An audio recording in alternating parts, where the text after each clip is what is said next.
মধ্যে কেন? আলী বলে ফাতেমা তোমার হোসাইন। যেই বলছে তোমার হোসেন, সঙ্গে সঙ্গে ফাতেমা চমকে বলে আমার হোসেন আবার কি করলো? আলী বলে ফাতেমা হোসেনের নামটা শুনে তুমি চমকে ওঠো কেন? ফাতেমা বলে স্বামী গো, আল্লাহর নবী দুনিয়া থেকে বিদায় নিয়েছে কয়েকদিন আগে নবী বিদায় নিয়েছে। আমার বাবা বিদায় কালে বললেন ফাতেমা আমি দুনিয়া থেকে বিদায় নেওয়ার 6 মাস পরে তোকেও আবার আমার কাছে আসতে হবে। মারে মা, এই 6টা মাস তুই একটা হাসান হোসেনকে খেয়াল রাখবে মা, এই 2টা সন্তান বড় এতিম হয়ে যাবে। নানা দুনিয়া থেকে বিদায় নেওয়ার পরে 6 মাস পর্যন্ত ফাতেমা জীবিত ছিল। যে হাসান হোসেন নানাকে খুঁজে না পাইয়ে যখন বাড়িতে আসতো, ফাতেমা তাকায় দেখতো 2টা সন্তানের চোখ রক্তের মতন লাল। 2জনকে বুকের মধ্যে নিয়ে বলে বাবু তোমরা কি খাওয়া দাওয়া করবা না? হাসান হোসেন বলে মা গোটা মদিনায় খুঁজলাম মা, কিন্তু আমার নানাকে আমরা আর খুঁজে পাইলাম না। রাসূল বলে ফাতেমা হাসান হোসেন যতদিন নানা নানা বলে কানবে, খবরদার আমার রওজার কথা বলতে পারবি না। এরা 2 ভাই যদি রওজার কাছে গিয়ে বলে নানা ফাতেমা রে আমি নবী আর ঘুমের মধ্যে থাকতে পারবো না, আমি হাসান হোসেনকে এত ভালোবাসি, ওদের ডাক শোনার পরে আমার ঘুম ভেঙে যাবে।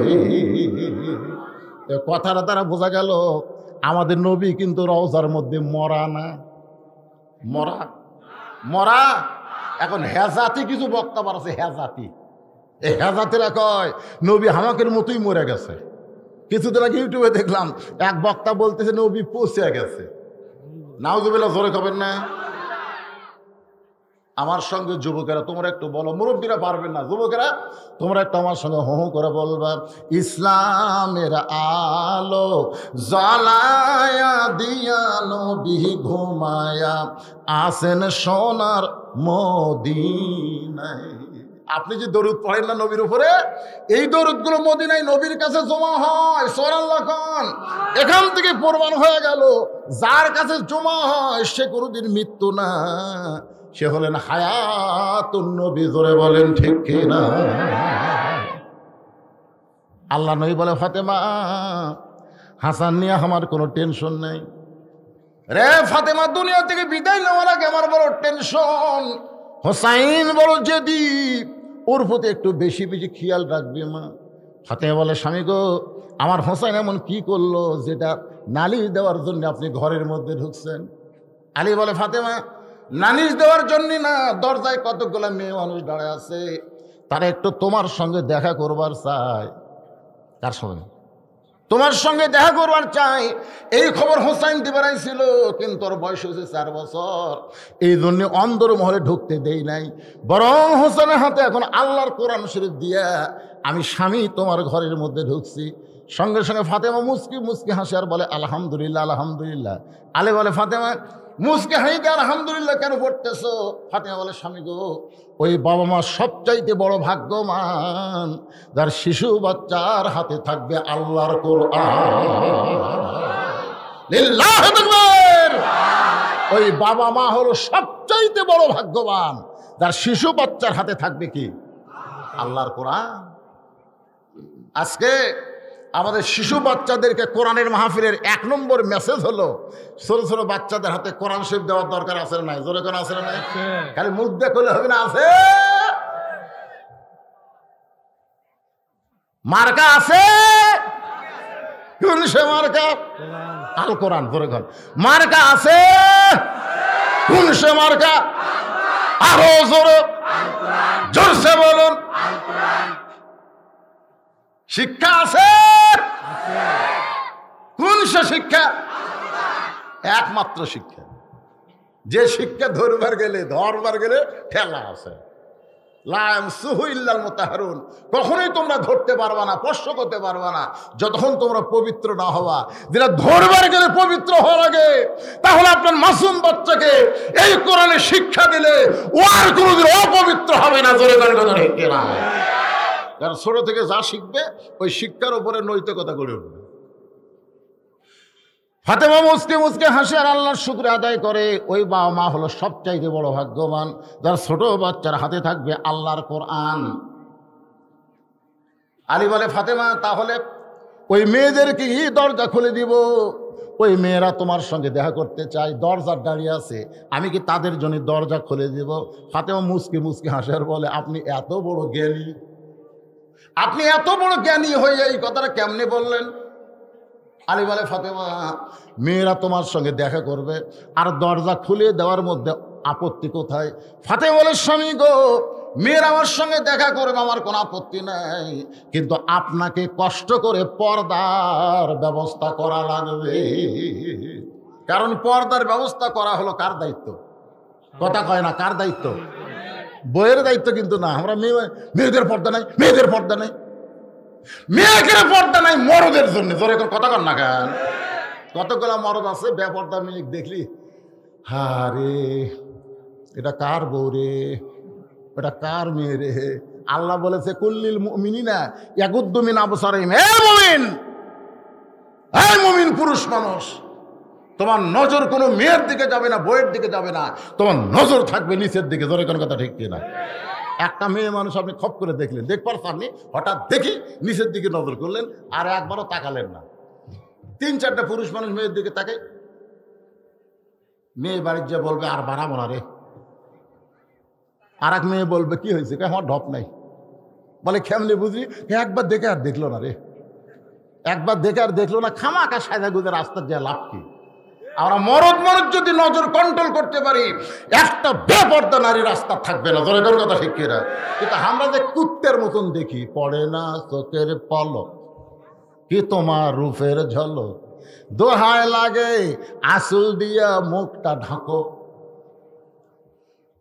শোনেন, পর্দার যেখানে আয়াত আছে আগে পুরুষের কথা আল্লাহ বলেছেন, রাসূলও বলেছেন আর দায়ুসু লা ইয়াদখুলুল জান্নাহ, লা ইয়াদখুল। এখানে বড় আলেম বসে আছে, শুনে নেন ভাই। আফসোস করে বলতে স্যার 1 মাস পরে আমি রিটায়ার করবো। আলহামদুলিল্লাহ কম। আমি বললাম ভাইরে রিটায়ার করার পরে খবর কি?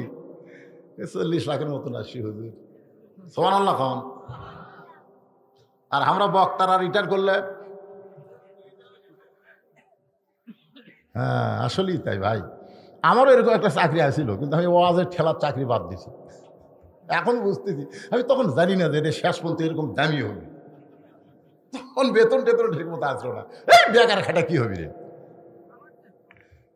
এখন আল্লাহর পক্ষ থেকে ভাইকে বলবো, আল্লাহ আপনাকে শান্তি দিবে, রিটায়ার হবে। রিটায়ার হওয়া শান্তির কিছু না, মনে আফসোস করবেন না। আল্লাহ পাক আপনারে বুঝাই দিল, চাকরি থেকে রিটায়ার হওয়া মানে সংসার থেকেও তোকে রিটায়ার হওয়া লাগবে। দুনিয়া থেকে রিটায়ার হয়ে পরজগতের পথে পা খুব জোরে জোরে বাড়াতে হবে। জোরে কারো কথা ঠিক না? কি ব্যাপার হচ্ছেন বাজান? একটু খেয়াল করে শুনবেন। আর দায়ুস লা ইয়াদখুলুল জান্নাহ, দায়ুস কখনো জান্নাতে প্রবেশ করবে না। সাহাবীরা বললেন ইয়া রাসূলুল্লাহ, দায়ুস কোন নারী? আল্লাহ নবী বললেন দায়ুস কোনো নারী না, দায়ুস হলো ওই সকল পুরুষ মানুষ যাদের অধীনে নারীরা পর্দা করে না। এখন বলেন তো, পর্দা করার দায়িত্ব কার? ব্যবস্থা করার দায়িত্ব কার? পুরুষ। স্বামীর পুরুষের। হ্যাঁ পুরুষের, পুরুষগুলো হবে। ছোটটা পুরুষ, ছোটটা হচ্ছে নাবালক। আপনারা নাবালক, বালেক, পুরুষ এগুলো বোঝেন না আপনারা? ছোট একটা বাচ্চাকে এটা পুরুষ রে, আরে পুরুষ হয়ে নাবালেকি, বালেকে হয়নি। বাল্য বিয়া বন্ধ করো। বাল্য বিয়া মানে কি? তার মানে বিয়া করারই বয়স হয় নাই। একটু মনোযোগ দিয়ে শুনবেন। হঠাৎ হয়তো সিলিবার্ড মাইন্ড, মুখের একটু ভাষা কম বেশি হতে পারে, এটাকে ভুল আপনারা মনে করবেন না ভাইজান। পর্দা করার দায়িত্ব হলো স্বামীর, ব্যবস্থা করার দায়িত্ব কার? স্বামীর। ঠিক আছে, আপনারা স্বামী হিসেবে গ্রহণ করেন। ফখরুদ্দিন সরকারের সময় একটা আমাদের দুঃসেজা বিরিদের কাছে র্যাবের ক্যাম্প, কিশোর ক্যাম্প, র্যাবের ক্যাম্প।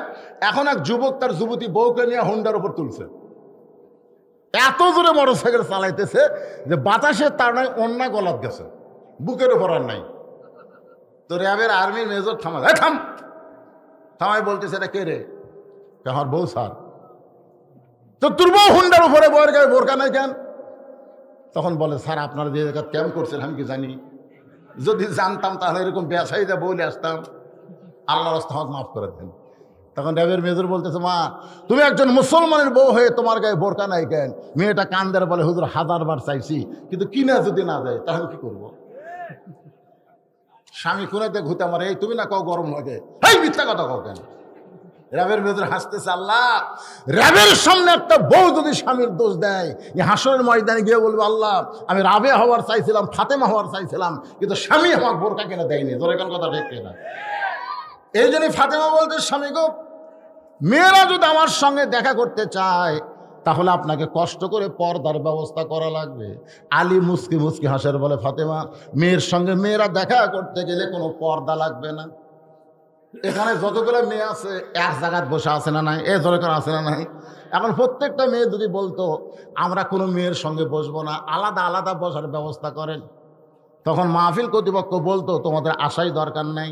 অকরনা, 1 নম্বর আইন, অকরনা ফি বুয়ুতিকুন্না ওয়ালা তাবাররুজনা তাবাররুজাল জাহিলিয়াতিল উলা। রে মেয়েরা ঘরের মধ্যে থাক, ঘরের বাইরে হোস না। আইনকার, আইনকার এখানে আর শুনবার আইসেন। অনেক মেয়েরা পর্দার খেলাফি কাজ করতেছে, অনেক মেয়েরা করতেছে। রাস্তার মধ্যে এমন হয়ে যাওয়া আসা করে, মরদ মানুষের সাথে গেলে ঘোষণ লাগে। গতকাল যেখানে মাহফিল করলাম কাপুরে, মেয়ে মরদ একসাথে বাড়াতে ভাইরে, ভাইরে চাপা চাপি ভাই, আমি হুদুর পর্যন্ত যাওয়ার রাস্তা নাই। তাহলে কি বলতেছেন, একটা মেয়ে মানুষের শরীর যদি, এটা কি কাবা ঘর পাশায়?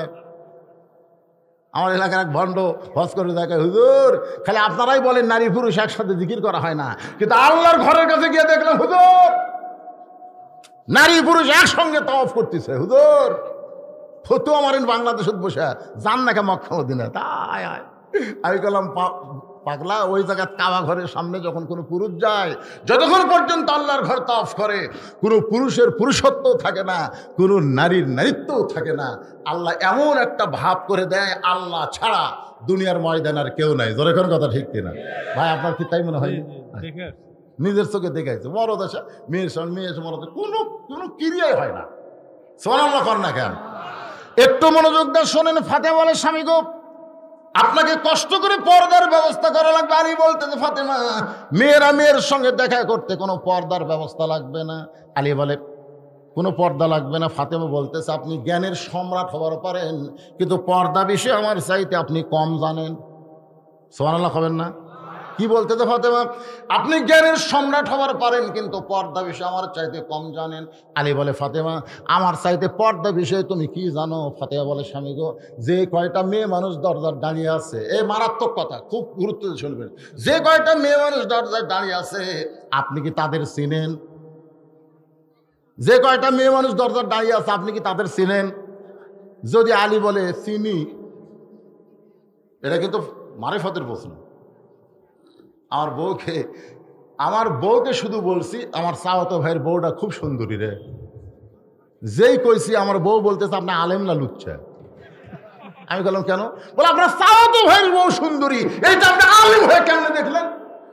আমি সেই দিন কান ধরে তওবা করছি, কার বউ কেমন এটা বইয়ের কাছে বলা যাও না। না খালি এই তওবা করিনি, আমি এই তওবা করছি যে আমার বউ ছাড়া অন্য কারো বউ আমি দেখবো না। ফাতেমা বলতেছে, দরজায় যে কয়টা মেয়ে দাঁড়িয়ে আছে আপনি কি তাদের চিনেন? আলী বলে, ফাতেমা এই দুনিয়ার একজন মেয়ে ছাড়া আমি অন্য কোনো মেয়েরে চিনি না। ধরে কারণ সুবহানাল্লাহ, একটা মেয়েকে আমি চিনি, সেইটা আমার বউ। আমার বউ ছাড়া দুনিয়ার কোনো মেয়ের দিকে আমি একবারও তাকাইনি। ফাতেমা বলে, স্বামী গো, যে কয়টা মেয়ে দরজায় দাঁড়িয়ে আছে তাদের মধ্যে একটা যদি বেপর্দা মেয়ে থাকে, যে কয়টা মেয়ে আমার সঙ্গে দেখা করবার চাই তাদের মধ্যে একজন যদি বেপর্দা নারী থাকে, বেপর্দা নারী যারা শয়তানের যানবাহন তারা। আমি যেই বলবো বেপর্দা নারী যারা, আপনারা বলবেন মাইকের সাউন্ড হঠাৎ এরকম খারাপ হলো কেন? ভালোই তো হচ্ছিল, সবাই আমার সঙ্গে বলবেন। আমি যেই বলবো বেপর্দা নারী যারা, আপনারা কি বলবেন? শয়তানের যানবাহন বাড়ে। আপনারা বলেন তো, জান্নাতে শয়তান কখন ঢুকছে? এই শোনেন, জান্নাতের মধ্যে যে হাওয়া শয়তান প্রলোভন দিল, এটা কখন? যখন হাওয়া বেপর্দা হয়ে গন্ধম গাছের দিকে তাকাছে, যার কাছে যাওয়াই নিষেধ, সেটা দেখার কি দরকার? এই কারণে শয়তান চান্স পাইল। আমার সঙ্গে সবাইকে বলতে হবে, বেপরদা নারী যারা শয়তানের যানবাহন তারা। ফাতেমা বলে, স্বামী গো, একটা মেয়ে যদি বেপরদা থাকে আর বেপরদার মেয়ে যদি ওই মেয়েদের সঙ্গে এসে আমাকে যদি দেখে, আমার নাকের সাইজ কেমন, আমার মুখের সাইজ কেমন, আমার দাঁতের সাইজ কেমন, এই কথাগুলো যদি বেপরদা নারী পরপুরুষের কাছে বলে দেয়, তাহলে ফাতেমা পর্দার মধ্যে থাইকা লাভটা কি? ফাতেমা বেপরদা হয়ে গেল একটা বেপরদা নারীর কারণে। মেয়েরাই কিন্তু বাইরে এসে স্বামীর সঙ্গে গল্প করে, আমরা অমুকের বেটার বউ দেখলাম সেই সুন্দরী। তাহলে একটা কি রকম চেহারা জানো? তার নাকটা খালি তত্তর, চোখ সেই রকম। পুরুষ কয়, কে রে, আমি না দেখলে কি হবে, তুই তো দেখছিস। ফাতেমা বলে, স্বামী গো, সারা জীবন পর্দার মধ্যে থাকলাম, মনে আছে কি নাই আব্দুল কাদের জিলানী রহমতুল্লাহ আলাইহ যখন জান্নাতুল বাকি জিয়ারত করতেছেন, এমন সঙ্গ মুরিদ বলতেছে, হুজুর হুজুর আপনি চোখ বন্ধ করলে গোটা পৃথিবীর খবর জানেন। হুজুর একটু চোখ বন্ধ করে দেখেন তো মা ফাতেমার কবর কোন জায়গায়। আব্দুল কাদের জিলানী ধমক দিয়ে বললেন, এই পাগল, চোখ বন্ধ করলে গোটা পৃথিবীর খবর জানি, এই কথা তোরে কে বলছে? আল্লাহ আমাকে এত যোগ্যতা দান করেছে, চোখ বন্ধ করার সঙ্গে সঙ্গে আল্লাহর আরশ পর্যন্ত আমি দেখতে পাই। সুবহানাল্লাহ না কেন? যালিকা ফাদলুল্লাহি ইউতিহি মাইয়াশা আল্লাহু যুল ফাদলিল আযীম। আল্লাহর আরশ পর্যন্ত দেখতে পায়। মুরিদরা খুশি হয়ে বলে, হুজুর তার কোনো সমস্যাই নাই, আপনি একটু দেখেন তো এই জান্নাতুল বাকির কোন জায়গায় মা ফাতেমার কবর।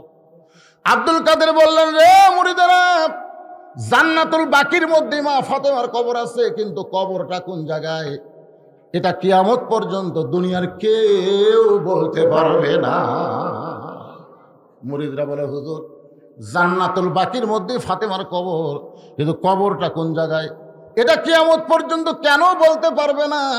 আব্দুল কাদের জিলানী বললেন, আমার মা ফাতেমা হলো জোহরা। মা ফাতেমা কি?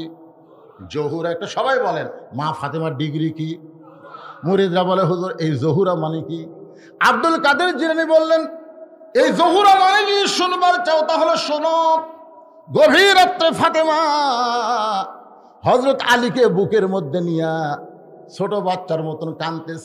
আলী বলে, ফাতেমা এই গভীর রাত্রে স্বামী স্ত্রী মহব্বত করব, সে মহব্বত না করে কাঁদো কেন? ফাতেমা বলে, স্বামী গো, আমার কান্দার কারণ হলো আল্লাহ তাআলা গভীর রাত্রে আমাকে মৃত্যু দিবে। আমার পর্দাকে আল্লাহ কবুল করেছে, এই কারণেই পর্দার ভিতরে আল্লাহ তাআলা আমার মৃত্যু দিবে। যেই মরার খবর শুনছে সঙ্গে সঙ্গে হযরত আলী গাছের গোড়া কাটলে গাছটা যেমন পড়ে যায় সেইভাবে পড়ে গেলেন ঘরের মাজায়। মা ফাতেমার স্বামীর মাথাটা উরাতের মধ্যে নিয়ে বলে, স্বামী গো, আপনি আসাদুল্লাহিল গালিব হইয়া, আপনি আনা ইলমে মাদিনাতুল আলী ও বাবা হইয়া এমন করে আপনি কান্দেন কেন? আপনি হলেন জ্ঞানের জ্ঞানী, বীরের বীর। আপনি যদি বইয়ের মৃত্যুর খবর শুনে এমন করে কান্দেন, আমি মরার পরে আমার তিনটা চাওয়া কে পুরো করবে বলেন?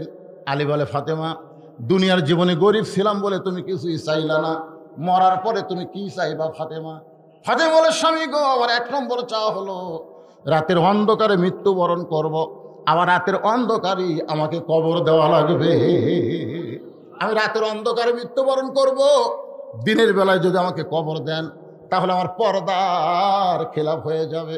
ওগো স্বামী, আমার দুই নম্বর চাওয়া হলো আমার কোনো জানাজার ব্যবস্থা করবেন না, আমার কোনো জানাজার ব্যবস্থা করা লাগবে না।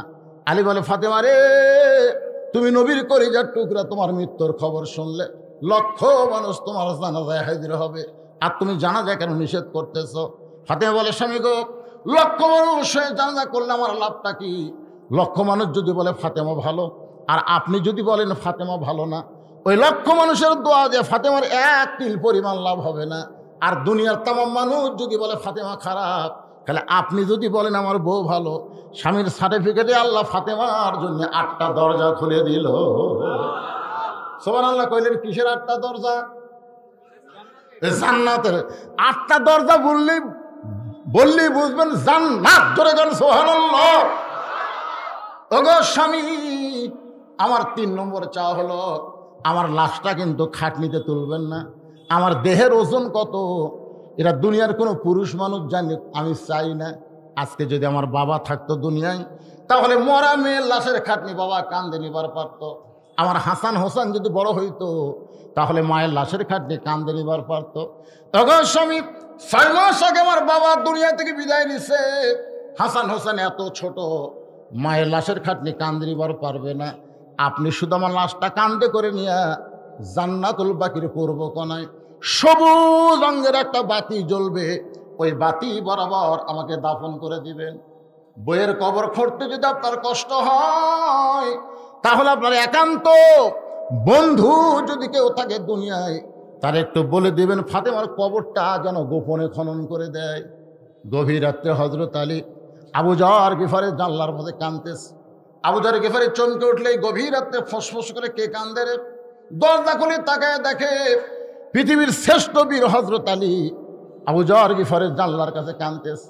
আবু যর বলে, আলী ভাই, জীবনে বহু যুদ্ধ তোমার সঙ্গে করলাম, কোন যুদ্ধে তোমাকে পরাজিত হয়ে কাঁদতে দেখি নাই। আজকে তোমার জীবন এমন কি যুদ্ধ শুরু হলো, আমার জানলার পাশে এমন করে কেন কাঁদতেছ? আলী বলতেছে, আবু যর, একজন পর্দানিশী দুনিয়া থেকে বিদায় নিবে, এ রাতের অন্ধকারেই তাকে দাফন করা লাগবে। যারা আবু যর জান্নাতুল বাকির পূর্ব কোণে একটা কবর কর। আবু যর গিফারি, আলী রে, কে মরবে গভীর রাত্রে সেই পর্দানিশীর নাম কি তোমার মুখস্থ নাই? আলী বলতেছে, আবু যর, 6 মাস আগে আমার হাসান হোসেন নানা হারাইছে, আজকে 6 মাস পরে গভীর রাত্রে তাদের মা বিদায় নিয়ে আমার 2টা সন্তানকে ছেড়ে চলে যাবে। আবু যর গিফারি বলে, আলী, দোয়া কর আল্লাহর কাছে এই মুহূর্তে ফাতেমার মৃত্যু যেন না হয়। আলী বলতেছে, আবু যর, খামাকা চিন্তা করে কোনো লাভ নাই, যা যা একটা কবর কর, কারণ ফাতেমার দোয়া কবুল করছে কে? এখানে নতুন করে দোয়া দিয়ে রাত কেন যাবে না? যা একটা কবর কর। আবু যর গিফারি কোদাল নিয়ে জান্নাতুল বাকির পূর্ব কোণায় সবুজ রঙের একটা বাতি জ্বলতেছে, যেই বাতির কোনো তার নেই, যেই বাতির কোনো সুইচ নাই, বিনা তারে বিনা সুইচে আমার আল্লাহ তাআলা অটোমেটিক জ্বলায়া দিছে। লিল্লাহে তাকবীর। তাহলে চিন্তা করেন, এই দরজা নাই, কবরে কোনো আলো বাতাস ঢোকার ব্যবস্থা নাই, কিন্তু ইমানের নূর নিয়ে যদি কবরে আপনি যাইতে পারেন, আপনার ইমানের নূরটাই আপনার কবরে আলো দিবে। জোরে কোন কথা ঠিক কিনা? আর আমল পুরুষের জন্য 1 নম্বর কি? মনে ভুলে গেছে। আপনি জানেন কবরে যাওয়ার পরে প্রথম প্রশ্ন হবে মান রব্বুকা। প্রথম প্রশ্ন কি? মান রব্বুকা প্রশ্ন হবে। আপনাকে ওটা লাগবে না, উত্তর দেওয়ার জন্য আপনাকে কিছুই করা লাগবে না। আপনি সারা জীবন যে নামাজ পড়ছেন, ওই নামাজে আপনার পক্ষে দাঁড়িয়ে বলবে, এই মুনকির নাকির, কাকে রব সম্পর্কে প্রশ্ন করতেছিস? কাকে? একটা আরামের ঘুম দিছে, ডিস্টার্ব করিস। মুনকির নাকির বলতে, তুমি খেয়ে বল আমি ওর নামাজ। তুমি জানো মুনকির নাকির সারা জীবনে কয় ওয়াক্ত নামাজ পড়ছে? 10 বছর থেকে 70 বছর পর্যন্ত 5 ওয়াক্ত নামাজ পড়ছে। হিসাব করতে কয় ওয়াক্ত হয়? মুনকির নাকির আমার কাছে তো ক্যালকুলেটার, এই ক্যালকুলেটার নাই তো মান রব্বুকা প্রশ্ন করিস।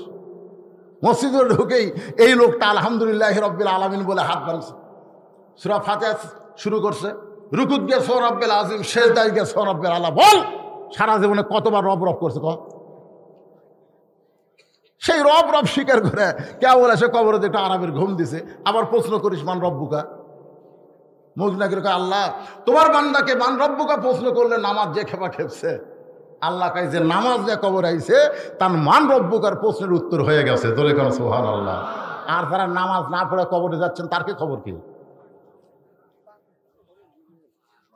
আবু যর গিফারি তাকায় দেখে অলৌকিক ভাবে একটা বাতি জ্বলতেছে, যেই বাতির কোনো তার নাই, যেই বাতির কোনো সুইচ নাই, বিনা তারে বিনা সুইচে আমার আল্লাহ জ্বলায়া দিছে। ওই বাতির তলায় গিয়া তাকায় দেখে বাতির আলোটা গোলাকার হয়ে পড়ে নাই, 4 কোণা হয়ে আলোটা পড়েছে।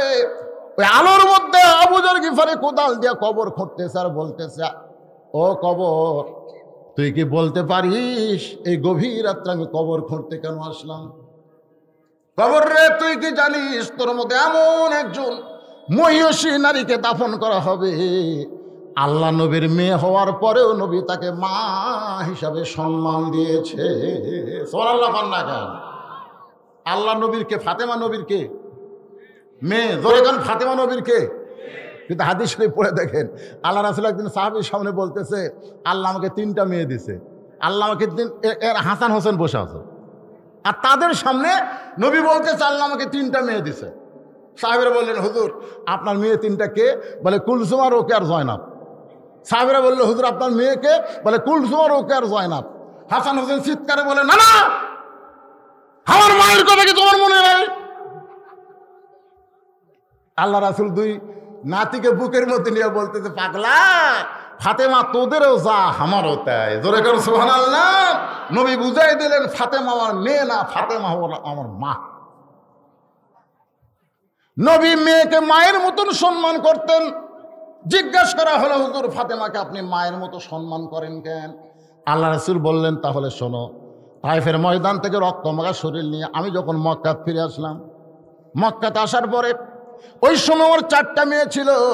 3টা মেয়ে ঘরের মধ্যে ঢুকে আমাকে বলতেছে, বাবা তায়েফবাসীর বড় নিষ্ঠুর বাবা, এত পাথর আপনাকে মারছে, গোটা দেহ দিয়ে রক্ত পড়তেছে, এই কষ্ট আপনি কেমনে সহ্য করবেন?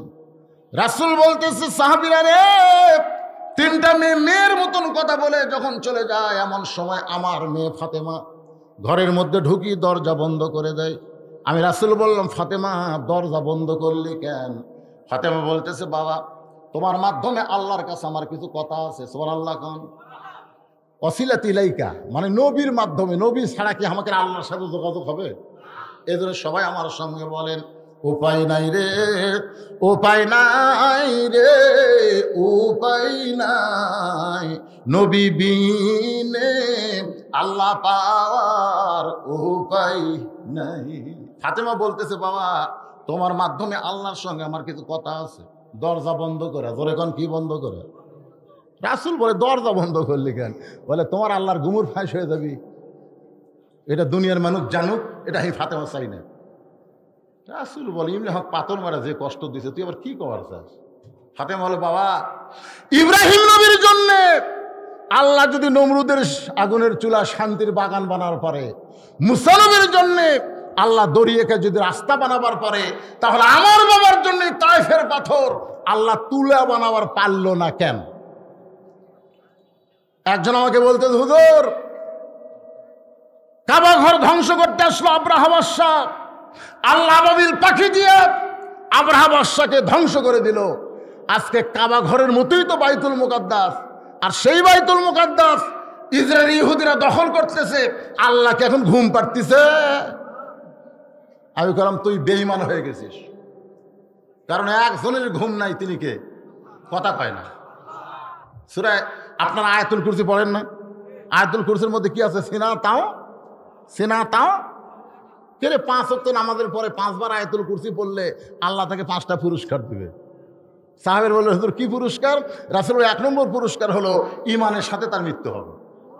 2 নম্বর পুরস্কার হলো তার কবরে কোনো কষ্ট হবে না, তার প্রশ্নের উত্তর আল্লাহ সহজ করে দিবে। 3 নম্বর পুরস্কার হলো হাসরের ময়দানে আল্লাহ তাকে বিনা হিসেবে জান্নাত দিবে। 4 নম্বর পুরস্কার হলো বীজ আকারে পুলিশেরা পাড়ি দিয়ে চিরস্থায়ীভাবে জান্নাতুল ফেরদাউসে তারা জায়গা পাবে। তাহলে সে আয়াতুল কুরসি মুখস্থ করার দরকার আছে না নাই? আয়াতুল কুরসির মধ্যে আছে সিনা তাও ওলা নাও, আল্লাহর ঘুম তো দূরের কথা, তন্দ্রাও নাই। আপনি কি ঘুমই পারতেছেন নাকি? এখানে গল্প হচ্ছে, আল্লাহর ঘুমও নাই, তন্দ্রাও নাই। একবার মুসা আলাইহিস সালাম তুর পর্বতের কিনারে গিয়ে বলতেছে, আল্লাহ একলা একলা বসে থাকো, তোমার ঘুম ধরে না? আল্লাহ কয়, তোর কি মনে হয়? না কিছু মনে হয় না, তাই বলতেছি। আল্লাহ বলে, মুসা 1 গ্লাস পানি নিয়ে যা। মুসা 1 গ্লাস পানি নিয়ে আইছে, আসার ডারে আছে। আল্লাহ কয়, ঘুম মুসাক ধর। ঘুম আসা মুসাক ধরছে, গিলাস পড়ে ভেঙে গেছে। আল্লাহ কয়, মুসা পানির খবর কি? তুমি জানো না আমার ঘুম আসা? কতক্ষণ পানি নিয়ে দাঁড়ায় থাকবো? ঘুম ধরে পড়ে গেছে।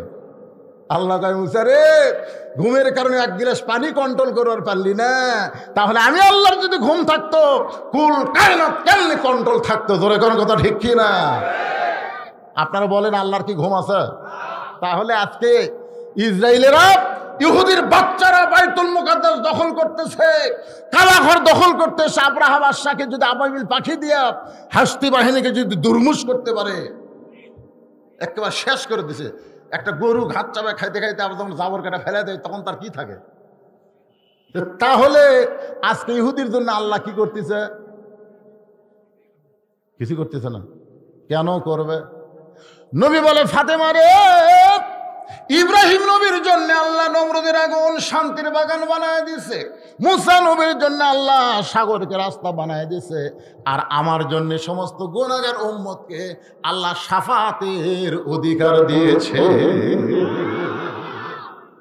খুশি না বেজার? কোন নবীর ক্ষমতা হবে না, আল্লাহ যেই ক্ষমতা আমাকে দিছে। হাসরের ময়দানে খালি আমি কাপড় খুলতে যাবো, আল্লাহ বলে, হুজুর কাপড় খুলবেন কেন? রাসূল বলে, তাইফের ময়দানে দাগের কথা আপনার মনে আছে? ওরা পাথর মারছিল, আল্লাহ তোমার কাছে কোনো কৈফিয়ত দেয়নি, বরং বলেছে তাইফবাসীকে হেদায়েত দাও। আল্লাহ বলে, আজকে কি বলবেন? বলে, আজকে আমার শরীরের দাগ দেখাবো, আমার উম্মতের জন্য জান্নাত চাবো। দেখছেন কি ক্ষমতা আল্লাহ নবীরে দিবে হাসরের ময়দানে? কোন নবী পারবে না, নফসি নফসি করে কানবে।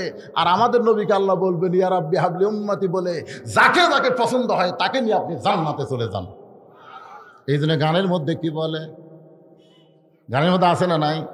আছেন আমার মুক্তার, বলেন আছেন আমার মুক্তার, আছেন আমার ব্যারিস্টার, সেই বিচারের হাইকোর্টেতে তিনি আমায় করবেন পার, আমি পাপী রাসূল জাবিনদার। আল্লাহ যখন হাকিম হয়ে আমাদেরকে আসামি বিচার শুরু করবেন, ওই সময় আমাদের নবী উকিল হয়ে ব্যারিস্টার হয়ে আমাদেরকে জামিন করে জান্নাতে নিয়ে যাবে। রাসূল বলে, ফাতেমা তুই কি বলবার চাস? ফাতেমা বলে, কিছুই বলবার চাই না। এই কথা বলে ফাতেমা ঘর থেকে বাইরে গেল। নবী তাকায় দেখে ফাতেমা কি করে, উঠানের উপরে গিয়া চুলায় পানি গরম করতেছে, জয়তুনের তেল গরম করতেছে। পানি আর তেল গরম করার পরে আবার ঘরের মধ্যে ঢুকলো, আবার ঘরের মধ্যে ঢুকে দরজা বন্ধ করে দেয়। রাসূল বলে, ফাতেমা একবার দরজা বন্ধ করে আল্লাহর সঙ্গে ঝগড়া করলি, আবার দরজা বন্ধ করলি কেন? ফাতেমা বলে, বাবা তুমি অনেক বড় হয়ে গেছো বাবা, তোমার শরীরের কাপড় খুলে তোমাকে পরিষ্কার করতে হবে, এই জন্য দরজা বন্ধ না করলে হবে না, কারণ তোমার সম্মান রয়েছে। সুবহানাল্লাহ। রাসূল চমকে উঠল। মা যেমন ছোট বাচ্চারে গোসল করায়, ফাতেমা নবীর গায়ের জুব্বা খুলে যত জায়গায় তায়েফবাসী পাথর মারছে, যত জায়গায় কেটে কেটে রক্ত বের হয়েছে, ওই গরম পানির মধ্যে নরম কাপড় চুবড়ায়া চুবড়ায়া নবীর গায়ের সমস্ত ঘাগুলো পরিষ্কার করে ওই নরম হাতের মধ্যে জয়তুনের তেল নিয়ে যখন ক্ষতস্থানে লাগায় দেয়, রাসূল বলে, সাহাবীরা রে, ফাতেমার কোলকে বালিশ বানিয়ে কখন যেন ঘুমায় গেছি, ওই ঘুমের ঘরে স্বপ্নে দেখি আমার মা আমেনা আমার শিয়রের পাশে দাঁড়ায় আছে।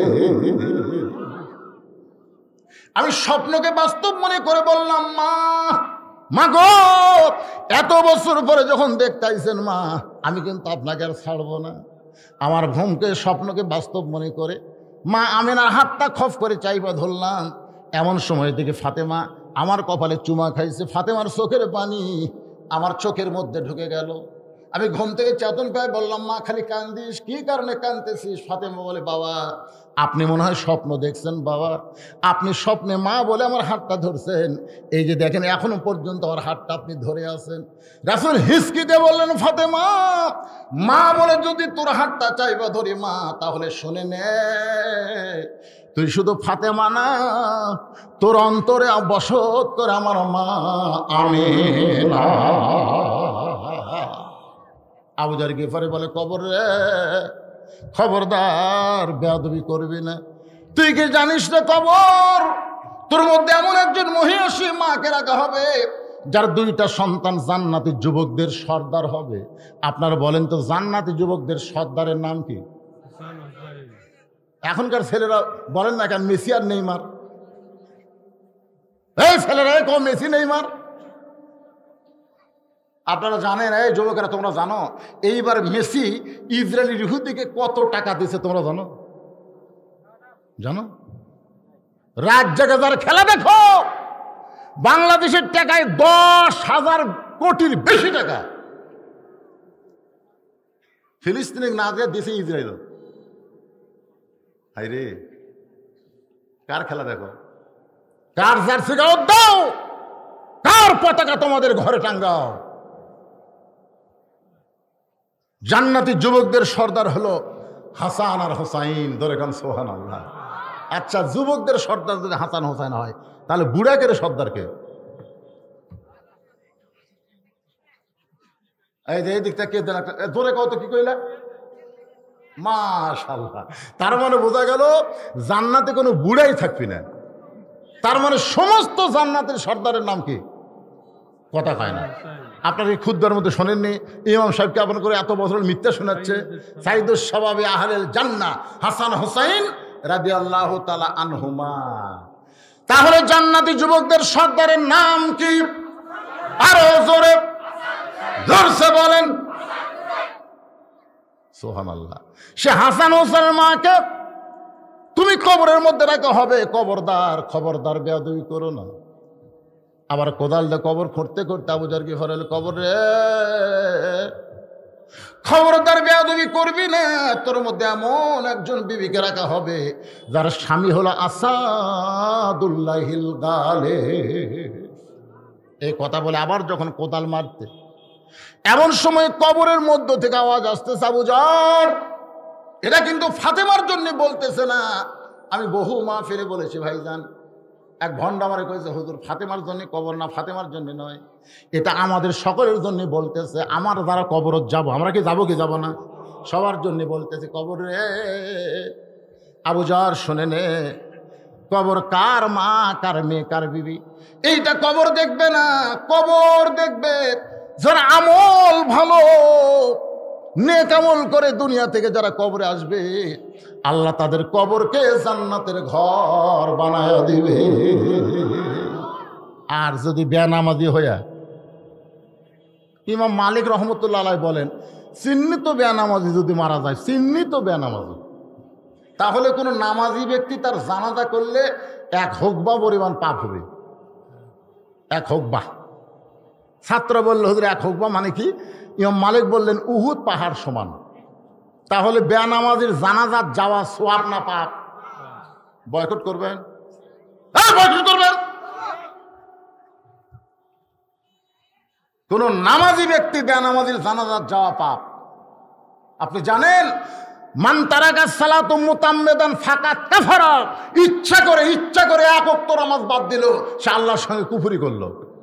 তাহলে সারা জীবন নামাজ পড়েনি, তাহলে কি হলো? ইমাম মালিকের ছাত্র বলল হুজুর তাহলে আমরা কি করব? ইমাম মালিক বললেন রাস্তার যদি কোন কুত্তা মরে তোমরা কি করবা? কুত্তা যদি মরে তোমরা কি করবা? কুত্তারে গোসল করে দিবা? কুত্তারে তোমরা সুন্দর কাপড় পরাই দিবা? কুত্তার জন্য একটা সুন্দর কবর খুলবা? বলে না। কি করবা? বলে কুত্তার পায়ে দড়ি লাগায় টানা লিয়ে যায়, কুত্তার পচা গন্ধ যেন না বার হয়, গন্ধ থেকে বাঁচার জন্য একটা গর্ত করে পুঁতে রাখবো। ইমাম মালিক বললেন খালি একটা বেনামাজিকে এইভাবে পুঁতে রাখো, আর বাংলাদেশে নামাজের ওয়াজ করা লাগবে না, এমনি মানুষ নামাজি হবে। ধরে কথা কর না গায়, তুই মুইয়া ননম করে সারা জীবন নামাজ পড়ো বাবা, নামাজ পড়ো বাবা। একটু মনোযোগ দিয়ে শুনবেন, এমন কথা কবর থেকে উচ্চারণ হয়েছে। আবু যর গিফারীর হাতের মধ্যে আর কোনো বল নাই, দেহের মধ্যে কোনো বল নাই, কোদাল ফাইলা দিয়ে পাগলের মতন দৌড় মারছে। নির্দিষ্ট সময় হযরত আলী ফাতেমার দেহখানা কান্দে নেওয়ার জন্য, খাটনিতে নেওয়ার জন্য না, কান্দে নেওয়ার জন্য। ধরে কারণ কোথায় নেওয়ার জন্য? কারণ খাটনিতে তুললে 4 জন কান্দে নিবে। আমার মায়ের খাটনি কয়েকদিন আগে আমরা কবরে নামালাম। আল্লাহ তাআলা আমার মাকে 4টা সন্তান দিয়েছে। আমরা 4 ভাই, পৃথিবীর কোনো মানুষ লাগে নাই। আমরা 4টা ভাই মায়ের লাশ কান্দে করে কবরে নিয়ে গেলাম। সোনাল্লাহ ঘর না গেন, 4টা যদি ছেলে না থাকে, 4টা যদি ছেলে না থাকে, এখন মেয়ে মানুষের লাশ কারা কারা কান্দে নিবে? পাইকারি হারে সবাই পারবে? কথা কর না কেন? শালি মরছে, দুলা ভাই কান্দত লিছে, হবি? যাদের সঙ্গে বিবাহ বসা হারাম, যাদের সঙ্গে বিবাহ বসা কি? আরো জোরে গান, যাদের সঙ্গে বিবাহ বসা হারাম, কেবলমাত্র তারাই নারীদেরকে কান্দে নিবার পারবে। মায়েরা শোনেন, আপনি মরে গেলে আপনার চেহারা কোনো দুলাভাই দেখা জায়েজ না হারাম? এ কথাটা জোরে কর না কেন? শালি মরে গেল, শালির চেহারা দুলাভাই দেখবে, সবাই বলতে তো হারাম। দুলা ভাই গেলে মুচকে মুচকে হাসে, সবাইকে হাসিস কেন? বলে বাচ্চা থাকতে হায় হায় তুই দেখা দেখি ভাই, আর মরে গেলি দেখা যাবি না। কটা বাংলাদেশ রে, বাঁচতে পর্দা মানে না, কিন্তু মরার পরে মানে রে। কি কথা কন না কেন? মরার পরে যেরকম মানতে হবে, জীবিত অবস্থায় তার সাথে কম মানা যাবে? ধরে গান কম মানা যাবে? মানতে হবে। মেয়েরা বলবে হুজুর এত ওয়াজ আমাদের জন্য করলেন, এত ওয়াজ করার কারণ হলো তোমাকে হাতি সব। বর্তমান প্রধানমন্ত্রী পুরুষ না নারী? কথা কয় না। আরে এর আগে অনেক মরদ মানুষ বাংলাদেশের ক্ষমতায় আইছিল, তারা কিন্তু ক্ষমতা ছাড়বার চাষে, এখন কথা ঠিক না? কিন্তু মেয়ে মানুষ একবার যদি ক্ষমতা পায়, শাশুড়ি সবসময় বাড়ি চলাবার চায়, বেটার বউ আসলে ওই চাবি আর দিবার চায় না। কথা কন না কেন ভাই? শাশুড়ির আসলের মধ্যে চাবি বান্ধা করে, বেটার বউ কয় বুড়ি হয়ে গেছে, পারে বুড়ি হয়ে গেছে রে, ওই চাবিটা আমার দিলে হয়। শাশুড়ি বলতেছে আমি যতদিন বাঁচবো এই ধার দিয়ে তুই আসা পারবি না, কারণ ক্ষমতা আমার। যেই বাড়িতে শাশুড়ি গাদ্দার হয়, ওই বাড়ির বেটার বউ কোনোদিন শান্তি পায়। কথা কন না কেন? শান্তি পায়। মেয়েরা মেয়েদেরই শত্রু, পুরো মরদ মানুষ মেয়েদের শত্রু না। আমি দেখছি বহুদিন আমার বউ আমার কানের মধ্যে সে ফিসফিস করে কয় তোমার মা ভালো না, তোমার মা ভালো না। আমি একদিন আব্বাকে কইলাম বাবা আমার বউ তো মাঝে মধ্যে কয় তোমার মা ভালো না, আপনার বউয়ের খবর কি? আব্বা এই তোর বউ হওয়ার মা হয়, তোর মাও হয়। ঠিকই আছে, আপনার বউ হওয়ার মা হয়, কিন্তু কিছু কয় কিনা? আমার কানো তো কয় তোমার বেটার বউ ভালো না, তোমার বেটার বউ ভালো না। আমি তখন দেখলাম যে আমার মাও দেখবার পারে না আমার বউকে, আমার বউকেও দেখতে পারে না আমার মাকে। এখানে পুরুষের কোনো দোষ নেই। আজকে বাংলাদেশে যত অঘটন ঘটতেছে, যত অন্যায় অপকর্ম চলতেছে, অধিকাংশ হলো নারীর কারণে। কথা কন না কেন ভাই? কথা কন না কেন? আজকে বুঝবার পারতেছে না, পরে বুঝবেন, কিন্তু তখন বুঝবার কোনো কাম হবে না। আমার মায়ের একটু পর্দার অন্তরাল থেকে ভালো করে শোনেন মা। হযরত আলী ঘরের মধ্যে ঢুইকা দেখে ফাতেমা নিজে নিজেই গোসল করেছে। মরার পরে যে গোসল, এই গোসলটা ফাতেমা মরার আগেই করছে। সুবহানাল্লাহ। কারণ দুনিয়ার কোনো মেয়ে মানুষ ফাতেমার দেহ দেখুক এটাও ফাতেমা চায়নি। ফাতেমা নিজে নিজে কাফনের কাপড় পরেছে, তারে কেউ কাফনের কাপড় পরায় দেখ এটাও ফাতেমা পছন্দ করে নাই, বরং নিজে গোসল করে নিজে কাফনের কাপড় পরে বাদান শুধু মুখ আর দুইটা হাত বের করে রাখছে। শুধু মুখ আর দুইটা হাত বের করে রাখার কারণ হলো তার দুই পাশে দুইটা সন্তানকে ফাতেমা আদর করে করে ঘুমায় দিছে। কারণ এই দুইটা সন্তান যদি না ঘুমায় যায় তাহলে গোপনে কবর দেওয়া বড় কঠিন হবে। তোরে কোন কথা ঠিক কিনা? হযরত আলী তাকায় দেখে ডান পাশে হাসান ঘুমায় গেছে, বাম পাশে হোসেন ঘুমায় গেছে। এখন কি করবে? নির্দিষ্ট সময়ে, আবার বেশি দেরি করলে সূর্য উদয় হবে, বইয়ের চাহিদা পুরা করা যাবে না। এই জন্য হযরত আলী হাসানের বুক থেকে ডান হাতখানা টান দিয়া, হোসেনের বুক থেকে বাম হাতখানা টান দিয়া এই দুইটা হাত কাপড়ের মধ্যে ঢুকাই দিয়া কাপড়ের কাপড় মাথায় বাঁধে আলী কান্দে করে জান্নাতুল বাকির পূর্ব কোনায় আবু জর কবর সাইরা দে, আবু জর কবর সাইরা দে। আলী বলার আগে আল্লাহ তাআলা আবু জরকে কবর থেকে সরাইয়া দিছে। জোরে করে সুবহানাল্লাহ। চারিদিকে তাকায় দেখে কেউ নাই। আবু জরকে ঘরে গেল কোন জায়গায়? কোথায় গেল আবু জরকে? সরি, কবরের কাছে গিয়া দেখে আর্ধেক কবর খনন হয়েছে, পুরাপুরি কবর খনন হয় নাই। পুরুষ মানুষের জন্যে কবর পর্যন্ত কবর খুনলে হবে, হাঁটু পর্যন্ত খুনলে হবে, কিন্তু মেয়েদের জন্য বুক পর্যন্ত কবর খোলা লাগবে। ধরে কোন ঠিক কি না? আপনার বোঝেন না? পুরুষ মানুষের নাভি পর্যন্ত, নাভি পর্যন্ত কবরটা নিচু করলে দোপা, তাকে আমাকে বগুড়াতে কয় দোপা, আপনারা কি কন? দোপা করা লাগবে। আর নারীর জন্যে কথা কয় না রে, বুক পর্যন্ত দোপা করতে হবে। এখনো পুরোপুরি কবর খুঁড়তে পারে নাই। হযরত আলী ফাতেমাকে কান্দে নিয়ে ডানা হাত দিয়ে কোদাল দিয়ে কবর খোঁড়ে নিজেই ফাতেমাকে দাফন করলেন। দাফন করার পরে আল্লাহর কাছে বলতেছে, আল্লাহ দুনিয়ার জীবনে ফাতেমাকে আমি কিছুই দিবার পারলাম না, নবীর কলিজার টুকরা হওয়ার পরেও কত কষ্ট আমার বাড়িতে সহ্য করেছে, কিন্তু কোনোদিন এমন করে কথা বলেনি যা আমি অন্তরে কষ্ট পাইছি।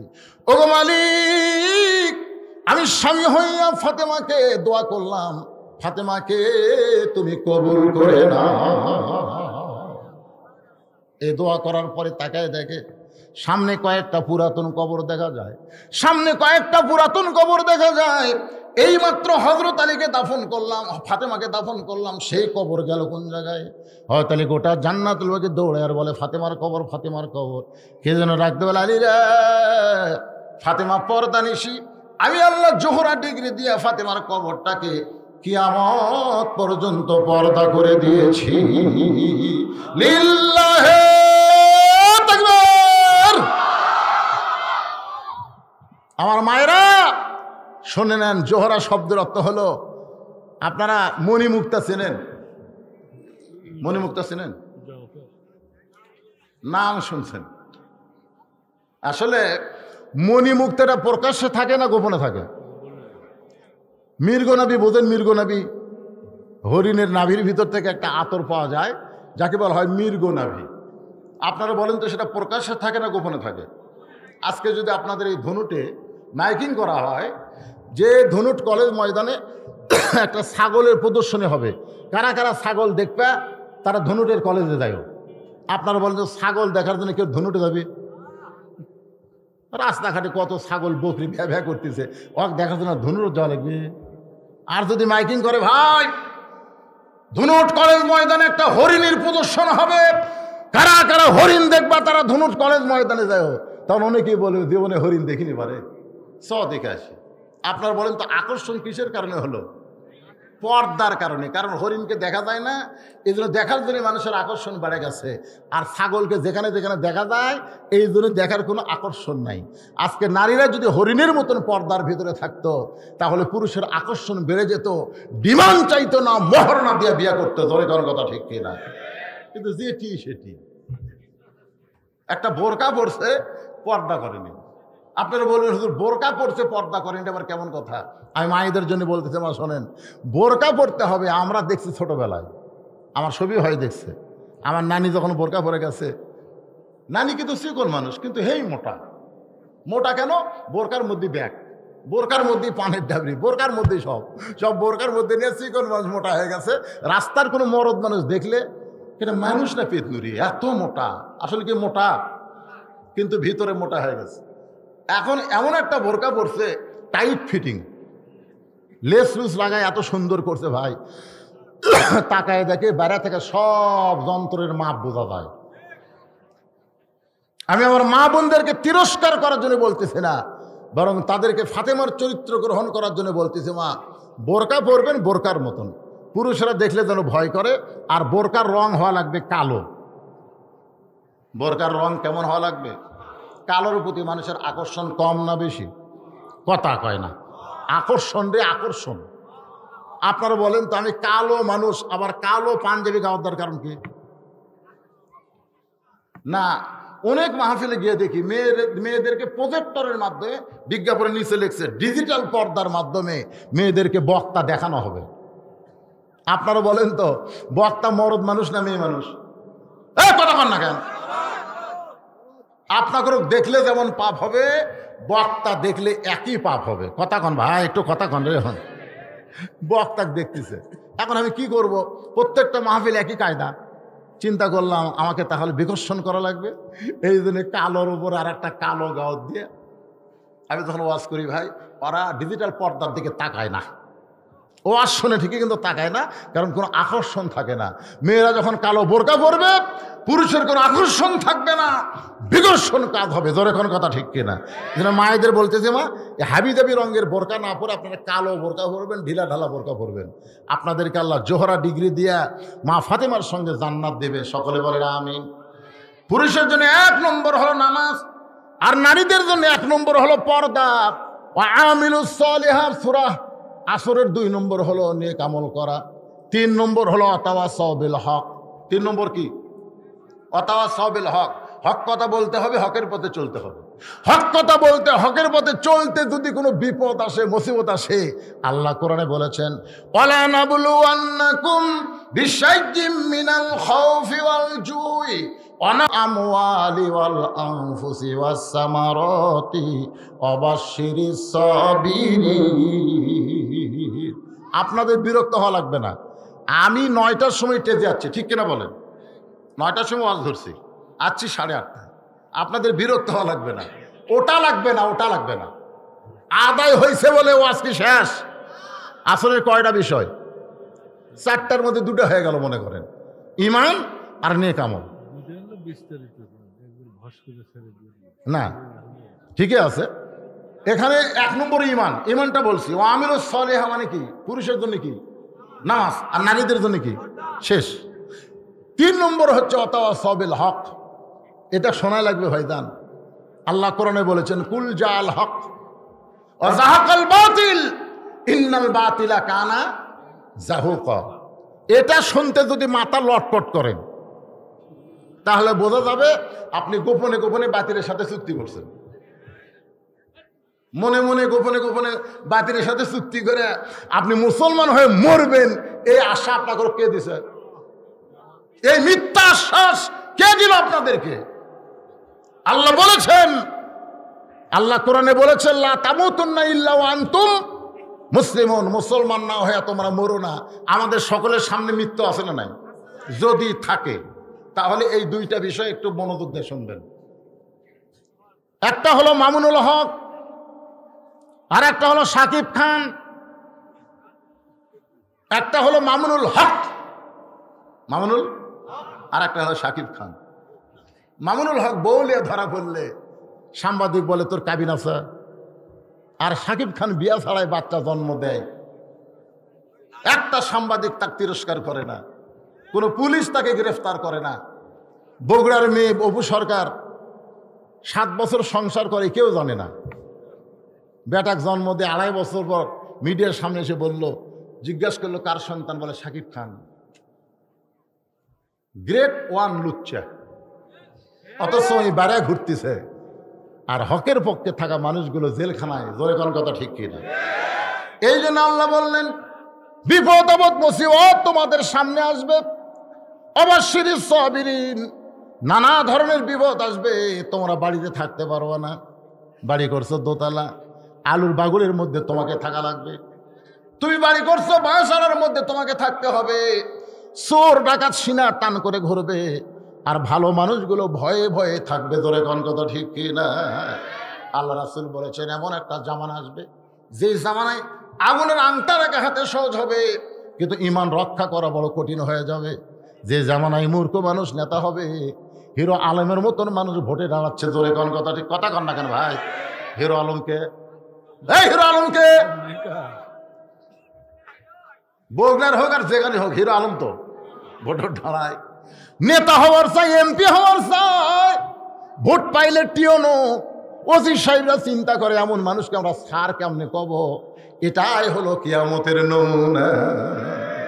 সিটার বাটপারেরা নেতা হবে, আর ভালো মানুষগুলো সব কোণঠাসা হয়ে থাকবে। ওয়াতাওয়াসাউ বিল হক, হক কথা বলতে হবে। এই হক কথা বলতে বলতে যদি ফাঁসির মঞ্চেও যাওয়া লাগে, তাও মুসলমানকে যেতে হবে। হক পথে থাকার কারণে আজকে ফিলিস্তিনে মুসলমানকে ইসরায়েলরা হত্যা করতেছে। জোরে কথা ঠিক কিনা? ওরা যদি বলতো ভাই আবু তালেবের মতন, যদি বলতো মোতালেবের, আব্দুল মোত্তালেবের জন্য যেমন মোত্তালেব যেমন বলেছিল কাবা তোমাকে ধ্বংস করে আসতেছে, আমি করার কিছু নাই, কাবার মালিক কাবাকে রক্ষা করবে। ফিলিস্তিনের মুসলমান কি তাই কইছে? তাই কইছে আল্লাহর ঘর আল্লাহ রক্ষা করবি রে, আমরা দিয়ে বন্ধু মুখে না। বাতিলের সঙ্গে আপোষ না করার কারণে এ পর্যন্ত 26,000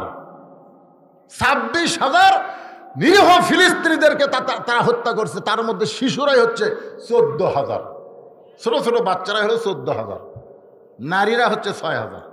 14 আর 6 কত হয়? 20,000। আর এই যুবক পুরুষ সৈন্য সব মিলে 6,000। ছোট বাচ্চাদেরকে হত্যা করার পিছনে কারণ কি? ছোট বাচ্চারা বেগুনা মাসুম, আর তাদের করা হত্যা করতেছে। বুঝতেছেন? আগামী জেনারেশন হলো ইসলামের জেনারেশন। জোরে কারণ সুবহানাল্লাহ। ইহুদিরা বুঝবার পারছে, এ কারণে ছোট ছোট বাচ্চারা যেন ভবিষ্যতে মুজাহিদ হতে না পারে। কারণ ফিলিস্তিনে একজন মা বলেছে, পৃথিবীর মায়েরা সন্তান জন্ম দেয়, আর ফিলিস্তিনের মায়েরা একটা করে মুজাহিদের জন্ম দেয়। সুবহানাল্লাহ। আমরা আমাদের মায়েরা কি জন্ম দেয়? সন্তান। আর ফিলিস্তিনে মুজাহিদ জন্ম দেয়। 8 বছর 9 বছরের বাচ্চারা পাথর নিয়ে ইহুদি সৈন্যকে মারতে গেছে। ইহুদি সৈন্য গুলি করেছে, ওরা দুনিয়া থেকে বিদায় নিছে। এখন মা জানবার পরে তার সন্তান শহীদ হয়ে গেছে। এখন কপালে চুমা দিয়ে আল্লাহর শুকরিয়া আদায় করে বলতেছেন, ওয়ালা তাকুলু লিমান ইউকতালু ফি সাবিলিল্লাহি আমওয়াতুন বাল আহইয়াউ ওয়ালাকিন লা তাশউরুন। যত বিপদই হোক, যত কষ্টই হোক, এরপরেও আল্লাহর কোরআনের পথে কারা কারা থাকবেন? আল্লাহকে একটু হাত তুলে দেখান তো দেখি। 2 হাত টান টান করে তুলবেন।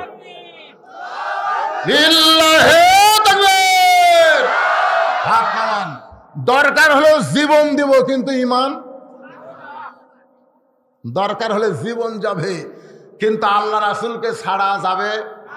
সবাই বলেন, দরকার হলে জীবন দিব, মরা লাগবেই। মাইকেল জ্যাকসন 10 জন বিশেষজ্ঞ ডাক্তারকে সেট করছিল 150 বছর বাঁচবে। বাংলাদেশের টাকায় প্রতি মাসে 200 থেকে 250 কোটি টাকা বেতন। এরকম 10 জন ডাক্তার বিশেষজ্ঞ, বিশ্বের শ্রেষ্ঠ ডাক্তারকে সেট করছে। হাড়ের ডাক্তার, চোখের ডাক্তার, কিডনির ডাক্তার, রক্তের ডাক্তার 10টা, কিন্তু 49 বছরই মরে গেল। তার মানে বোঝা গেল, আপনি যত চেষ্টা করেন আপনি বাঁচতে পারবেন না, কিন্তু আপনি ঈমান নিয়ে মরতে পারবেন একটা কথার উপরে।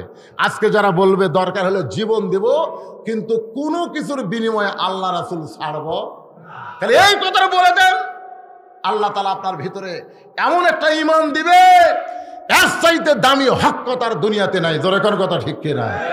আল্লাহর বান্দারা, হকের পথে চলতে গেলে বিপদ আপদ যখন আসবে, আল্লাহ বলেছেন তাসাবিস সবর, ধৈর্য ধারণ করা লাগবে, ধৈর্য ধারণ করে মোকাবেলা করা লাগবে।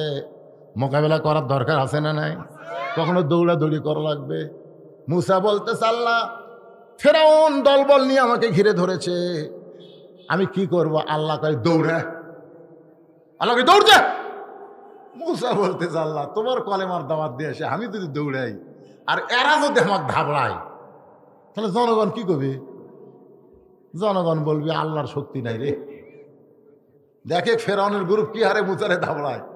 আল্লাহ কয়, মুসা ধৈর্য ধরে একটু দৌড়া রে, জাগা মতো মার হবে। ধরে কোন কথা ঠিক কিনা? জাগা মতো মার হবে, এমন মার হবে যার বাঁচানোর কোনো শক্তি থাকবে। এই জন্য তাসাবিস সবর, ধৈর্য ধারণের কথা সূরা আসরের শেষ পয়েন্টে আল্লাহ বলতেছেন। এই ধৈর্যটা কেমন? মায়ের পায়ের তলে সন্তানের জান্নাত। আপনারা বলেন তো, মায়ের পায়ের তলে সন্তানের জান্নাত আল্লাহ কেন বললেন? এই হাদিসটা রাসূল কেন বললেন? বাপের পায়ের তলে সন্তানের জান্নাত না দিয়ে মায়ের পায়ের তলে কেন দিলেন? মা জন্ম দিছে, বাবায় আনন্দে মাতিয়া সাগরে ভাসাইয়া সেই যে চইলা যায় খবর লয় না। মাজন ধরিয়ায় উদরে কত কষ্ট করে, 10 মাস পরে পায় প্রসবের বেদনা। এমন দরদি ভবে কেউ হবে না আমার মা, মা গো। এখন সেই মায়ের প্রথম বাচ্চা হবে, পেটে বাচ্চা ধারণ করছে, বুঝবার পারে নাই, কিন্তু প্রসব একটা বেদনা আছে, সেটা কষ্ট না শান্তি? এত কষ্ট। আমি আমার বউরে কইছিলাম, প্রসব বেদনা যখন শুরু হয় তখন ব্যথা কোন জায়গাত করে? আমি মনে করছিলাম বাচ্চা নিচ দিয়ে আসবে, এই নিচের দিকে ব্যথা করে। আর বউ কয়, স্বামী গো, এটা আপনি মরদ মানুষ শুনে কি করবেন? বলে আমি বক্তা ওয়াজ করবো। আমার বউ কইল, ওই বাচ্চা যখন দুনিয়াতে আসতে চায় তখন মনে হয় বাচ্চা মায়ের কলিজার মধ্যে কামড় দেয়। এত কষ্ট। মা চিল্লায় বলে, মরে যাবো, বিষ খাবো, গলার দড়ি দিব, আর এই জীবন রাখবো না। এত কষ্ট আর সহ্য করা যায় না। দাদি নানি দৌড়ে গিয়া, দাদি নানি মানে কি? কয়েকবার জন্ম দিয়েছে, তোর এখন ঠিক না? দাদি নানি বুঝতেছেন না? দৌড়ে গিয়া নরম কাপড় পানির মধ্যে চুবড়াইয়া কপালে দিয়া বলে ধৈর্য ধর, কথা হয় সবে সবর, ধৈর্য ধর, ধৈর্য ধর, মা হবি, পায়ের তলে সন্তানের জান্নাত আল্লাহ দিবে, এইটা এমনি এমনি হবে না রে, ধৈর্য ধর। অনেক বোঝানোর পরে যখন কানবার চাই, দাদি বলতেছে দাঁতে কামড় দে, দাঁতের উপরে দাঁত দেখ, কামড় দে, কান্দিস না, চিল্লাস না, মানুষ তো দুর্নাম করবে। এখন এত কষ্ট, দাঁতের উপর দাঁত দে, মা ধৈর্য ধারণ করে, জীবন মনে হয় চলে যাবে।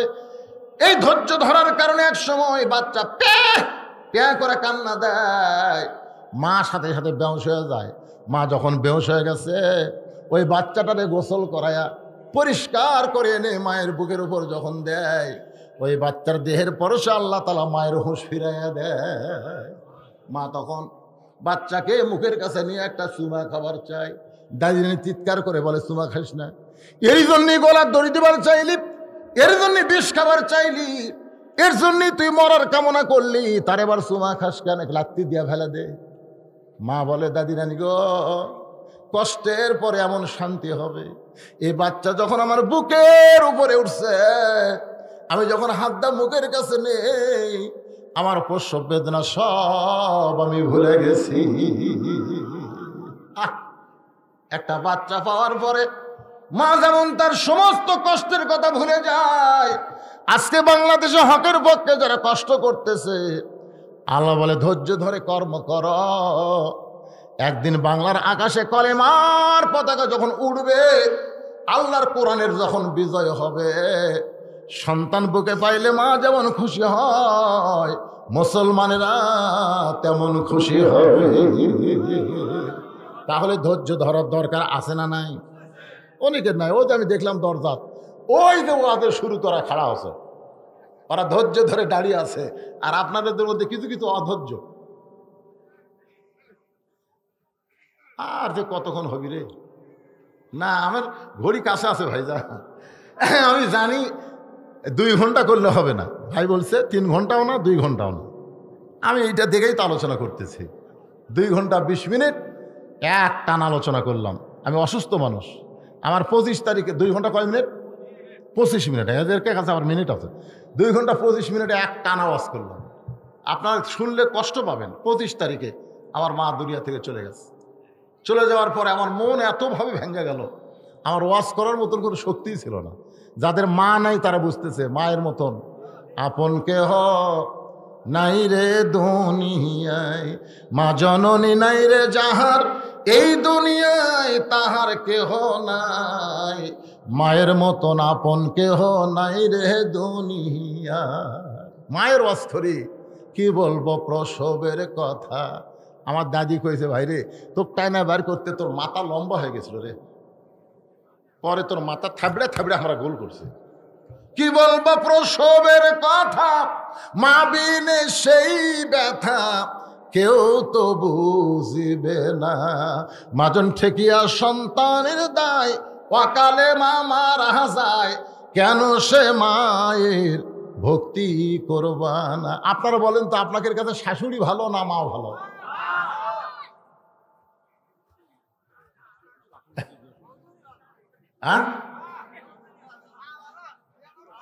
এই ফরজ আর নফলের মধ্যে কম বেশি নাই। মা হলো ফরজ, শাশুড়ি হলো নফল, ঠিক কেন বলেন? ইব্রাহিম আলাইহিস সালাম একবার ইসমাইল আলাইহিস সালাম বাড়িতে গেছিল, দরজার ডাক দিছে, বাবা ইসমাইল বাড়িতে আসো, আমাদের জাতির পিতার ওয়াজ। ইসমাইল বলবো কে কে রাখে, কে রাখে? ইব্রাহিম চুম করছে, কে রে? বেটার বইয়ের যদি গলা এরকম চাচার লাগাল হয়। আমার ইসমাইল তো খুব একটা শান্তির নাই। যে বাড়ির মেয়েরা জোরে কথা কয়, ওই বাড়ির মরদেরা শান্তির নাই। জোরে করে কথা ঠিক কিনা? আমাদের জাতির পিতা মন খারাপ করে যাওয়ার সময় রাস্তায় এক মানুষকে দেখা হলো, বলে আমার নাম হলো ইব্রাহিম, আর ওই বাড়ি হলো আমার ছেলে ইসমাইলের বাড়ি। দেখা করবো আইছিলাম, ছেলের সঙ্গে দেখা পেলাম না, তা আমি চলে যাচ্ছি, ভাই আমার একটা কথা ছেলেকে বলো। তো লোকটা বলে, হুজুর কি কথা? বলে তাকে শুধু বলবা সে যেন চৌকাট পাল্টায়। কি পাল্টায়? চৌকাট পাল্টায়, এইটুকু বলে চলে গেলেন। কয়েকদিন পরে ইসমাইল আলাইহিস সালাম আসার পরে লোকটা বলতেছে, আপনার বাবার সঙ্গে আমার দেখা হলো, সঙ্গে সঙ্গে ইসমাইলের কি কান্না, কান্দা কি করবেন, আপনি দেখা তো পাইনি। তা আমাকে একটা ওসিয়ত করে গেছে, আপনার ঘরের চৌকাঠ পাল্টান লাগবে। চুন করলি চৌকাঠ পাল্টান লাগবে, মারাত্মক কথা। ঘরের চৌকাঠ কোনটা ঘুম ধরছে রে, দেখি যায় দেখি তো। ইসমাইল বুঝতে পারছে বাপও যেমন বেটাও তেমন। বউ যেই দরজা খুলছে কোনো কথা নেই, তুই তালাক। বউ কয় আমারে তালাক দিলে কেন, তোকে তোর মাও তালাক। আমার মাও তালাক দিলে তো 14 গোষ্ঠী তালাক। এখন আপনারা বলবেন হুজুর বউ তালাক দেওয়া যায় কিন্তু মাও, আপনি কোন তো বউ যদি তালাক দেন আপনার শাশুড়ি থাকবি? আপনি বউ ছাড়িয়ে দেন, শাশুড়ি দেখবেন আম্মা আম্মা মুরগির গোস্ত তো ভাত খাম আম্মা, শাশুড়ি ঝাঁটা বার আমার মেয়ে তোর বউ নেই, তোর কিসের শাশুড়ি রে? বউ ছাড়িয়ে দেয়, শ্বশুর কিন্তু সালাম দেন, সালাম আব্বা কেমন আছেন? শ্বশুর কি করবে, এই আমার মেয়ে তোর বউ নাই, তোর কিসের শ্বশুর আমি? তার মানে বউ তালাক দিলে অটোমেটিক 14 গোষ্ঠী তালাক হয়ে যায়। তালাক মানে কি বিচ্ছিন্ন করা, ধরে কোন কথা ঠিক কিনা? আমার মুরব্বী বলতেছে শাশুড়ি মা দুটো এক না, দুটো এক না। মা হলো ফরজ, শাশুড়ি হলো নফল। ফরজ আদায় করার পরে আপনি নফল আদায় করলে সওয়াব পাবেন, কিন্তু ফরজে বাদ দিয়ে নফল আদায় করবেন সওয়াব হবে, পাপ হবে। এই জন্যে আপনাদেরকে আমি বললাম মা না শাশুড়ি, আপনারা সবাই। এই আমার এক ভাই দেখি যে হারে কইছে মা, আজকে আমি বুঝতেছি বহুদিন আমার মা, আমি কোনোদিন বলিনি অসুস্থ। বউকে বলেছি চেতন থাকো গো, আজকে 2টার মধ্যে বাড়িতে আসবো। কিন্তু আল্লাহর কি কাম, কোনোদিন বউরে চেতন দেখলাম না। আমার মা যে ঘরে ঘুমাই ওই জানলার পাশে মাকে ডাক দেবো না যায়, হাঁটিয়ে যায়, মা আমার জুতার শব্দ শোনা কয় বাবা আমি চেতন আছি রে। দরজা খুললেই বলে মা তুমি কেমনে চেতন থাকো? বলে তোর বউকে বলে গেছিস না 2টার দিকে আসবো, তোর বউ চেতন থাকা পারবি না দেখে আমার কষা। এই দিন আমি চেতন আছি বাবা। আমি বললাম তোমার চোখত ঘুম ধরে না? মা কয় ওয়াজ করে বেটা বাড়িতে আসবে, এইটা জানার পরে মা কোনোদিন ঘুমাই কেড়ে? আমার সেই মা আর নাই, আমার সেই মা চিরদিনের জন্য বিদায় হয়ে গেছে। আমার দোতলা ঘরে মা ছিল, আমি সেই মাকে টেনে নিয়ে মাটির গর্তে নামাই দিছি, লেবের মধ্যে মাথা ঢুকায়, আমার চোখের ঘুম ধরে না। বারবার মায়ের কবরের কাছে যাই, হুজুর হওয়ার পরেও ধৈর্য ধারণ করতে পারতেছি না, কারণ মায়ের মতন আপন কেহ নাই রে দুনিয়ায়। ভাইজান এত অসুস্থর মধ্যে মনের মধ্যে অসুস্থ হওয়ার কারণেও আপনারা যে লম্বা টাইম ওয়াজ শুনবার চাইছেন, আল্লাহ যে আমাকে করার তৌফিক দিল, আল্লাহ পাক আমার মাকে, আপনাদের যাদের মা বাবা মারা গেছে সবাইকে আল্লাহ তাআলা জান্নাতি কবুল করুক, জোরে কোন আমিন। আমরা 3 দিন ব্যাপী মাহফিল, আজকে শেষ মোনাজাত, আমরা সবাই একটু মোনাজাত করবো। এই জন্য যারা পিছনে দাঁড়িয়ে আছেন আল্লাহর রাস্তায় এই সুযোগ আপনারা একটু বসেন, সবাই একটু বসেন বাবা, সবাই একটু বসেন। এই সময় এটা উঠলো কেন, কিছুই বুঝলো না রে। আর দোয়া মুখলিবাত, দোয়া হচ্ছে ইবাদতের মাথা। হ্যাঁ, তো এই জন্য আপনারা সবাই ইস্তেগফার পড়েন, আস্তাগফিরুল্লাহ পড়েন, আস্তাগফিরুল্লাহ আল্লাযী লা ইলাহা ইল্লা হুয়াল হাইয়ুল কাইয়্যুম ওয়া আতুবু ইলাইহি। আসসালামু আলাইকুম। কেমন লাগলো আপনাদের মাহফিল? সফল না বিফল?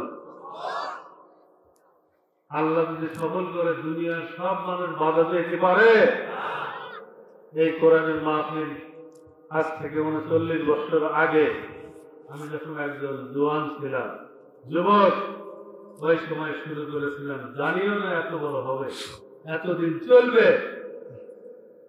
আল্লাহ পাক এতদিন চালাইছেন। এই মাহফিলের বহুত বাধা বিপত্তি, মাহফিলকে এবার থেকে বন্ধ করে দেই। কি বলেন? মাহফিল বন্ধ হবে? চলবে? আমরা মারা গেলেও যাতে চলে। আমার চেয়ারম্যান, আমার বন্ধু, উনি এই মাহফিলের জন্য সবচেয়ে বেশি পরিশ্রম করেছেন, বুদ্ধি দিয়া, প্রশাসনিক সহযোগিতা দিয়া, সব কিছু দিয়া তিনি সহযোগিতা করেছেন, যার ঘরে আল্লাহ তাআলা এই মাহফিল একটা উসিলা লাগে। এই উসিলাই শেষ পর্যন্ত এই এত বছরের মধ্যে এবারেই সবচেয়ে বেশি সফল হয়েছে। কি বলেন? আল্লাহ তাআলা এই মাহফিল, আমরা যদি চলেও যাই, আল্লাহ তাআলা এই মাহফিল যুগ যুগ ধরে কায়েম রাখবেন, সেই ধরনের ছেলে পেলে এই গ্রামে ইয়ং জেনারেশন তৈরি হয়ে গেছে ইনশাআল্লাহ।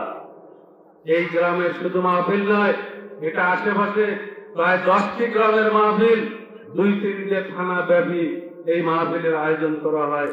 কেউ বুদ্ধি দিয়া, টাকা পয়সা দিয়া বিভিন্ন ভাবে সহযোগিতা করেন। এই জন্য তাদের জন্য দেওয়ার কিছুই নাই, শুধু দোয়া করি আল্লাহ তাআলা তাদের জাযায়ে খায়ের দান করুক, সবাই বলি আল্লাহুম্মা আমিন। সম্মানিত হাজিরিন, অনেক মানুষ টাকা দিয়েছেন, অনেকে দেন নাই, অনেকে দিতেও মানে ইনশাআল্লাহ উনি রাজি হয়ে গেছেন। আল্লাহ তাআলা এই দীর্ঘদিন 1 বছর ভাইকে বাঁচায় রাখুক, সবাই বলে আল্লাহুম্মা আমিন। সবশেষে আমি আপনাদের অনেক আবেগ নিয়ে কথা বলছি। আমরা এত পরিশ্রম করি, দুইটা মানুষ এত পরিশ্রম করে মাথার ঘাম পায়ে ফেলে কাজ করি, একটু ধন্যবাদও দেন না, সমালোচনাই করে শুধু আমাদের তিরস্কৃত করেন। পুরস্কারের কোনো প্রয়োজন নাই, তিরস্কারটা বন্ধ করেন, ভালো কাজ করেন। আমরা তো এই কাজ করছি, আপনারা তো একটা ভালো কাজ করে সহযোগিতা করেন। সম্মানিত উপস্থিতি, আর কথা বাড়াতে চাই না। এখন আমার ভাই আমার সাথে যে সব সময় ছায়ার মতো কাজ করেছেন, মাওলানা লুৎফর রহমান, তিনি কথা বলবেন। সকলে পড়েন লা ইলাহা ইল্লাল্লাহু মুহাম্মাদুর রাসূলুল্লাহ সাল্লাল্লাহু আলাইহি ওয়াসাল্লাম। আসসালামু আলাইকুম ওয়া রাহমাতুল্লাহি